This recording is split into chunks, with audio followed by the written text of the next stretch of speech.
I'm so glad that you're joining us, Sanctuary. It's great to see the faces that have been here before and all the new faces. My name is Michael, like Chase said. I'm the pastor for this community, and I'm so glad that you're here. Well, today we're starting this new series, as Chase said, called What If? And I want to ask you all a question. Have you ever asked yourself the question, what if? What if housing in the Bay Area were more affordable? Everyone's like, yes, okay. What if student loans weren't a thing? Yes. And I'm so glad Servant Breakfast is here. I'm like, I think my 10-year reunion was 12 years ago. But that's why I love Sanctuary. There's, every walk of the young adult life we gather here and worship. And questions like, I wish it were easier to find my significant other. What if that were easier? Or what if I could have whatever job I wanted? You get to choose and you get the job. But then there's questions like, what if there was more to life? What if there was a reason behind it all? What if we lived as if we had a purpose? What if I lived as if I had a purpose? What if? You see, something that we all share deep down inside of us is this desire for our lives to have meaning, to cause change, to bring life. To live with this undeniable, unshakable, clear purpose. A purpose that wakes us up in the morning. A purpose that fuels us throughout the day. And a purpose that we're thinking about when we're going to sleep. A purpose that creates change in the world. A purpose that brings light into the world. What if? But more and more of us find ourselves living without a purpose, living not knowing our purpose. Now, I believe that everyone, especially in this room, I believe that everyone has a purpose. And your purpose is not your paycheck. Your purpose is not your job. Your purpose is not a title. But I believe that your purpose is actually my purpose. Because scriptures are really clear about this, that there is one church, and that one church is one body. So we have one body, one purpose. But there have been many times where I've found myself just asking the question, well, gosh, what's my purpose? And I found myself struggling to just find it, struggling to identify what my purpose is. And then if I find it, how can I live it out? But when I look back, what I was really asking myself is, hey, what job should I take? What city should I move to? Who should I spend my time with? And why? You have a purpose. And it's clear. And Jesus talks a lot about it. In the greatest sermon ever given, the Sermon on the Mount, Jesus begins to teach those who gathered and were surrounding him about how they should live, how they should talk, how they should act. For 3 chapters in the Gospel of Matthew, Jesus explains what being a disciple looks like. Jesus explains what the posture of our hearts and what our actions should be. And near the beginning, after the Beatitudes, the blessed are those, he talks about our purpose. Jesus said, you are the salt of the earth. But if the salt loses its saltiness, how can it be made salty again? It is no longer good for anything except to be thrown out and trampled underfoot. You are the light of the world. A town built on a hill cannot be hidden. Neither do people light a lamp and put it under a bowl. Instead, they put it on its stand, and it gives light to everyone in the house. In the same way, let your light shine. Let it shine before others, that they may see your good deeds and glorify your Father in heaven. You see, woven through the scriptures and said in many different ways, but plainly put here, Jesus says our purpose is to be the salt of the earth and the light of the world so that others may see your good deeds and glorify God. Now with that, I actually want to spend the rest of our time today unpacking that purpose, unpacking what that means, and how living out this purpose can not only dramatically change your life, but can totally change those around you. Jesus starts out by saying, you are the salt of the earth. Now notice here that he doesn't say that you will become the salt of the earth. Jesus says that you are. Now, there's very little people. I don't know if you are a big salt person, but there's a lot of people who really, really like salt, but everyone, if you ask them, everyone does like salt. There's very little people I know that don't like salt. So growing up, we had a horse pasture behind our house, and my mom would get mad at me over and over again because I'd always sneak out and find the salt lick that the horses have, and I'd lick the salt lick. And she'd get mad at me because I love salt. I love salt. And she got mad at me because I was a little weirdo. Like, who does that? I don't know. But now salt is not only necessary for us to live, like we need it to live, but we add salt to things to enhance their flavor. Salt, what it does is it brings out the potential of something's taste. Salt makes things better. And here Jesus is saying that in every conversation, in every interaction that we have with people, whether we're feeling social or antisocial, happy or sad, mad or glad, our words are to be seasoned with salt that we are to enhance, to bring out the potential in others. There are people that you talk to that kind of suck the life out of you. And then there are people you talk to that they enhance and they bring out the potential in you. They make you better. And when you find yourself talking to people, when you are having a conversation with someone, ask yourself, am I enhancing their life? Am I bringing out the potential in them? Or do you find yourself gossiping, judging? Are you the salt, or are you finding fault? Now, what's interesting about salt is that it actually had another important function during Jesus' time that we may or may not know about. Since there were, no surprise, no refrigerators back then, they didn't have them, they had to have a way to keep things fresh, so specifically meat. People would actually take salt and they would spread it on meat to slow down the decay, to keep it fresh. And here, Jesus is saying that you are the salt of the earth. And when you're around people who look differently than you, people who think differently than you, who act differently than you, people who believe differently than you, that our job as the salt of the earth, our purpose is to slow down the decay. Are we promoting life or decay? Because without salt, decay is inevitable. And Jesus' strategy for the world is to use you, to stop the decay around you. And we have been sprinkled. We have been spread across this earth as one body to do that. But Jesus goes on. But if the salt loses its saltiness, how can it be made salty again? It is no longer good for anything except to be thrown out and trampled underfoot. Now, here's the really interesting thing about that part of this passage. And here's the thing about salt. So salt actually does not lose its saltiness because salt is salt. I mean, if salt ceases to be salt, then it ceases to be the very thing that it is.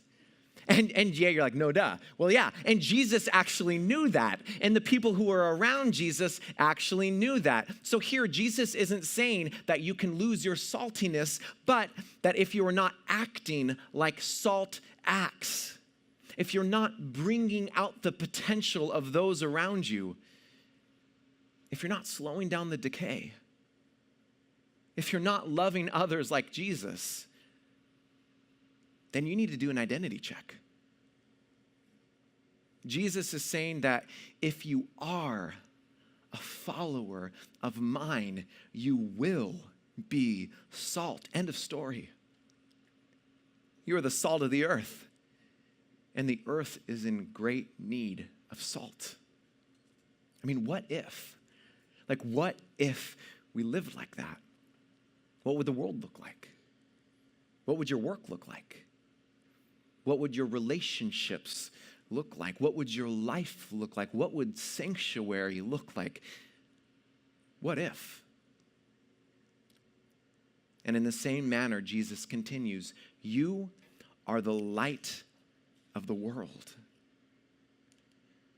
You see, we need light.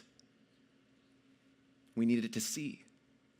If we didn't have light, then we couldn't see.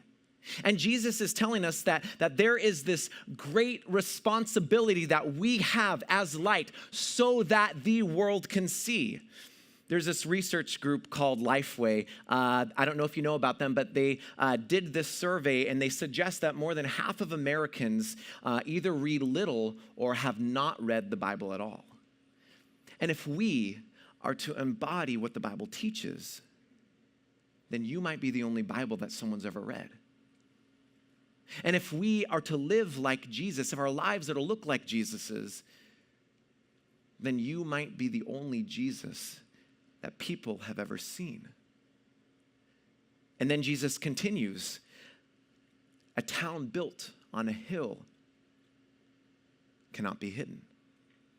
Neither do people light a lamp and put it under a bowl. So Jesus is saying, why would you ever put light under, or put a bowl on a light? Like, why would you ever hide it? But so often we do. I mean, we do. Now, if you're here and you're a Christian, and I realize that there are people here who are not a Christian, and I just want to say I'm so glad you're here.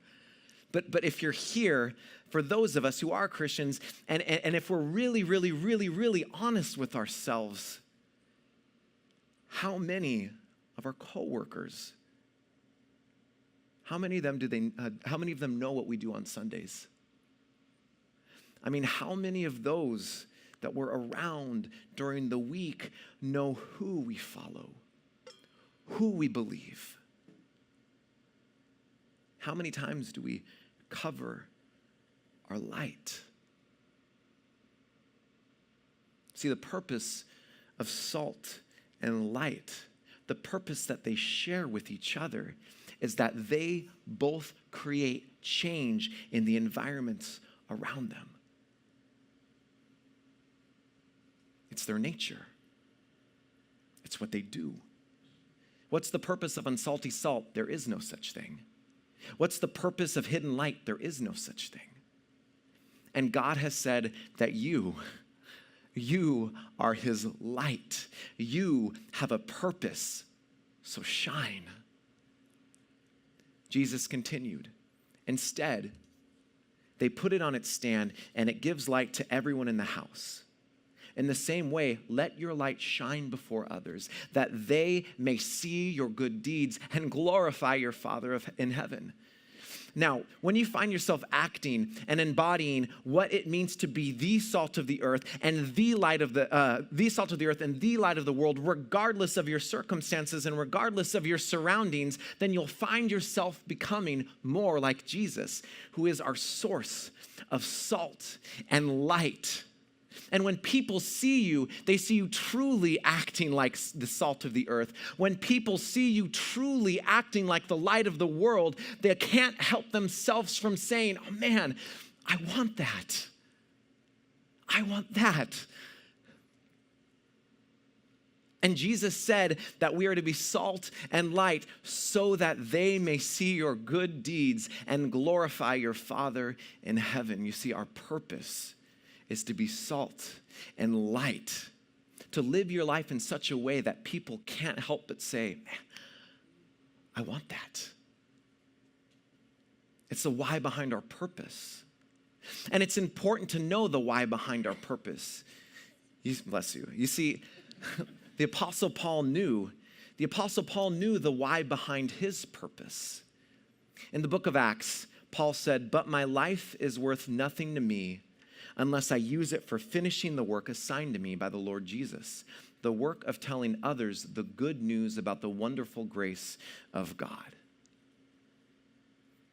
Paul spent the better part of his life living as salt and light, both to the Jews and to the Gentiles, so that all would say, I want that.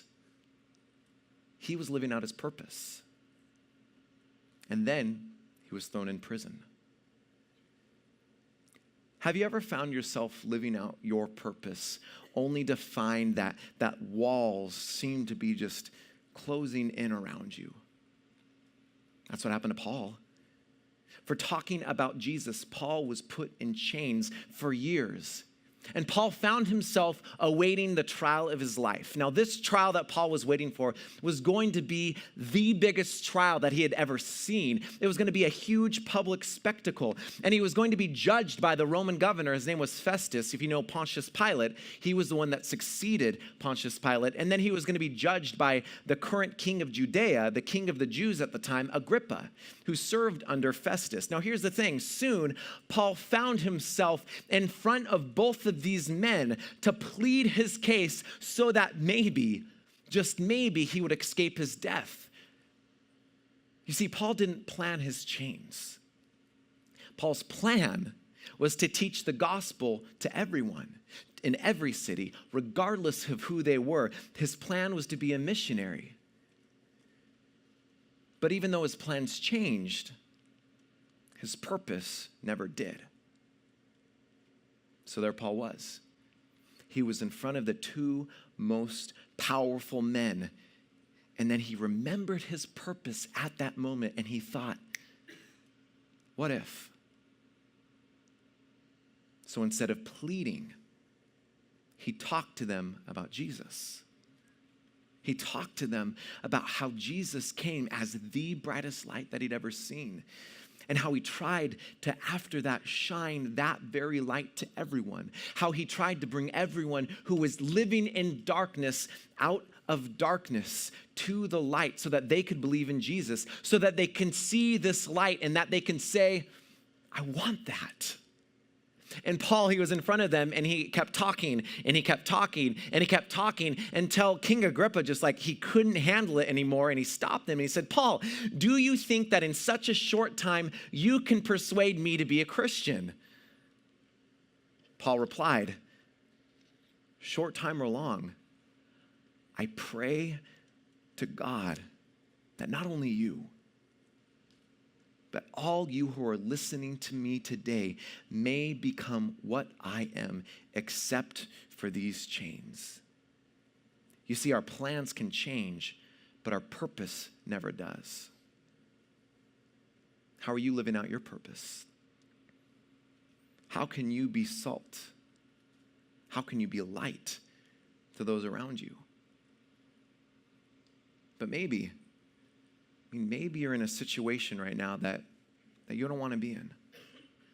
Maybe your plans aren't happening. Maybe your plans are not what you thought your plans were going to be. Maybe you're struggling. Maybe there's pain. When I was in seminary a while back, I was an intern for a bit at a church. And after a while, I found out that the church was in a state of just pretty significant internal health. They were struggling. Now, I didn't come from a Christian home, and I actually grew up with a ton of hardships. And when I was the most excited just to live out my purpose through ministry, I was called to the pastor's office. The pastor sat me down, and he started talking to me. And as our conversation continued, I soon found out that he was actually trying to talk me out of ministry because he couldn't understand how someone who came from a background like mine would ever last as a pastor or could ever just really reach people.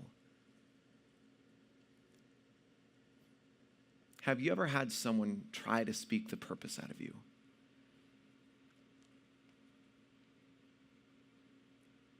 I was devastated.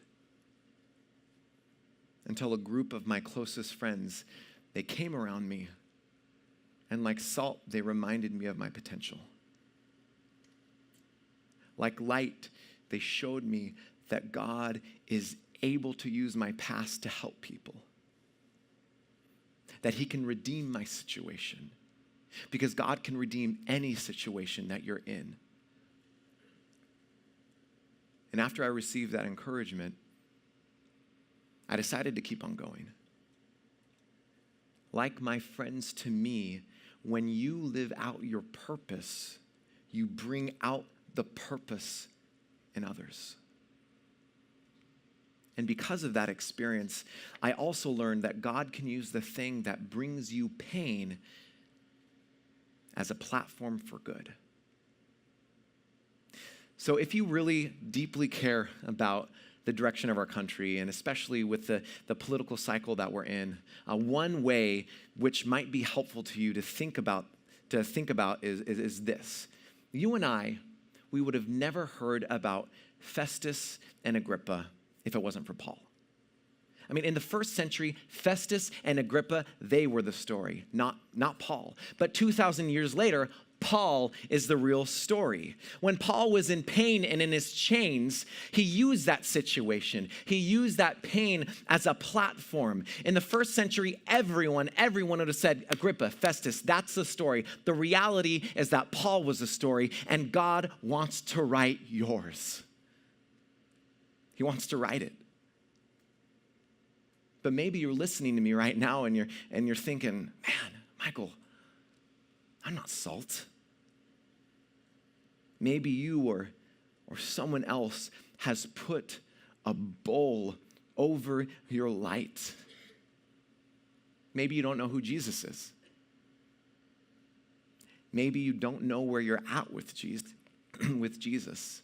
Maybe others who said that they were Christians, they acted like the light to you. They attracted you only for you to find out that their light was more like one of those bug zapping lights that attracts, but then they zap, they inflict harm to you. And if that's happened to you, I honestly want to tell you right now that that's not Jesus. That's not his light. You see, Jesus, he came and he cared for the marginalized. He loved those the religious leaders did not love. Jesus turned over tables of inequality. Jesus cared for children and dared someone not to. Jesus bridged the gaps of racial inequality. Jesus empowered women and he gave them a voice. And when Jesus saw the pain and darkness of decay caused by sin and you and me, he took on that sin. The light of the world took on our darkness. The salt of the earth took on our decay, and he nailed them to a cross. And 3 days later, he rose again. The light of the world rose again, defeating death so that death could be defeated in you, defeating darkness so that light could shine in you. And then he said, go. Act like I have acted. Love like I have loved. Make disciples of all nations. Be the salt of the earth. Be the light of the world. Go to the places where people are dying spiritually, emotionally, relationally, physically. Be salt to them. Remind them of their potential because of what I have done for them and bring it out in them. Go to the places that seem dark, where injustices are pretending to be light, and take the bowl off your light and shine your light in the darkness so that all who come in contact with you can't help but say, I want that. Sanctuary, what if? What if? What if? Now, as we're coming near the end, I want to talk about what this could look like for you. I mean, if you're eager to live this like what if life, if you're eager to be salt and light, if you want to live out your purpose and you totally understand that you can live it out anywhere, but you're still wanting a little bit more direction, a tool that I found helpful that I want to share with you that you might find helpful is to ask yourself, what makes me mad, sad, and glad? Maybe you're with the servant breakfast crew and you make food every Friday for those at the Opportunity Service Center, and you see the systemic injustices of homelessness. You see that and it makes you mad.